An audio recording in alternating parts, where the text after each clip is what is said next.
Hey everybody, today I'm going to be answering the questions for Module 3. So first is ISFP,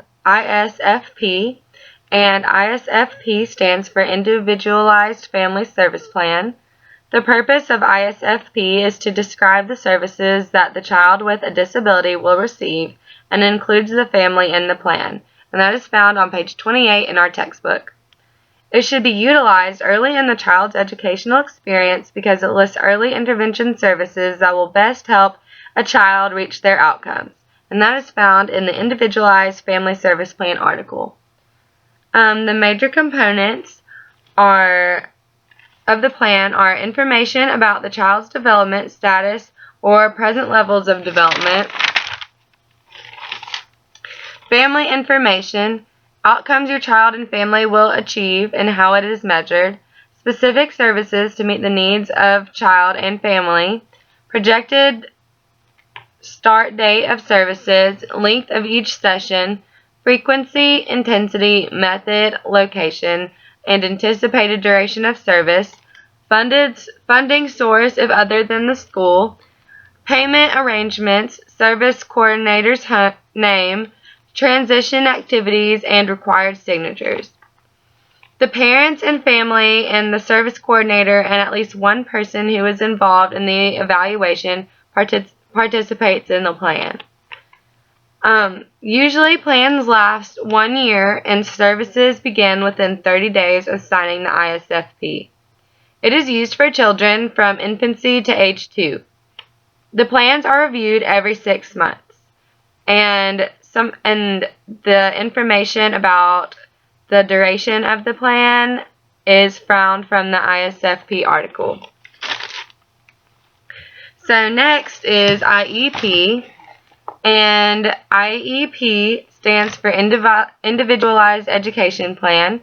The purpose of an IEP is to provide a child with special needs or a disability individualized assistance in school. IEP should be utilized when you have an eligible child with a disability in the classroom who needs their own plan to ensure equity.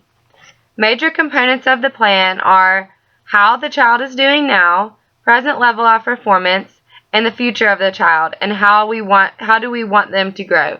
And that information is found from the video. The student, regular education teacher, school system representative, transition services agency representative, parents, special education teacher, others with knowledge or expertise about the child, and a person who can interpret the evaluation results participate in the plan. And that is found in the article A Guide to the IEP. And IEPs are reviewed every year.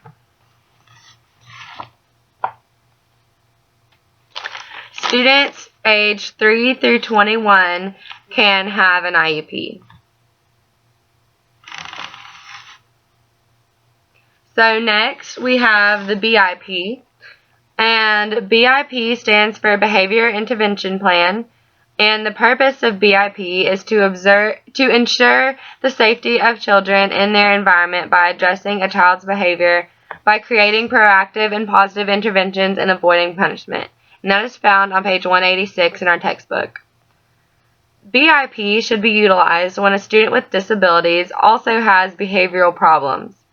The major components of BIP are target behavior, specific goals that are measurable, intervention and description of how it will be done, when the intervention starts and how often it will be done, the method of evaluation, persons responsible for each part of the intervention and evaluation, and data from the evaluation. The students, parents, regular education teacher, special education teacher, classroom aides, and district administrator participates in the creation or review of the plan. Students aged 3 through 21 can have a BIP. BIPs are reviewed once a year. So next we have ITP. And ITP stands for Individualized Transition Plan. The purpose of ITP is to outline what a student will need to live, work, and play as an adult. ITP should be utilized at least 4 years before a student with a disability is leaving school.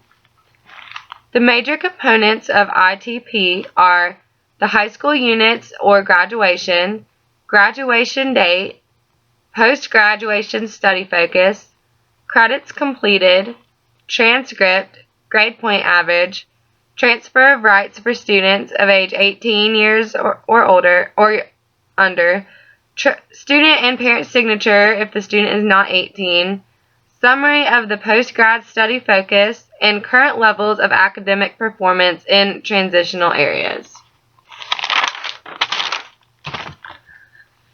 The students and parents get more say in this plan, and they work with a specialist to develop it. Students receive this plan when they enter high school, and it is reviewed very often. So next are the SMART goals. So SMART goals are a guide to setting objectives. So SMART is actually an acronym. So S is for specific. State what you'll do with action words. M is measurable. Provide a way to evaluate using metrics or data targets. A is achievable. Within your scope, possible to accomplish. So A is achievable, within your scope, or possible to accomplish. R is relevant, makes sense within your job function. T is time limited, state when you'll get it done, specific on date or time frame. And SMART goals should be used because they help set a realistic goal and makes you think about what is needed to make that goal happen. So lastly, my question for y'all is, what are some positive behavioral strategies that you might use in your future classroom? Thanks.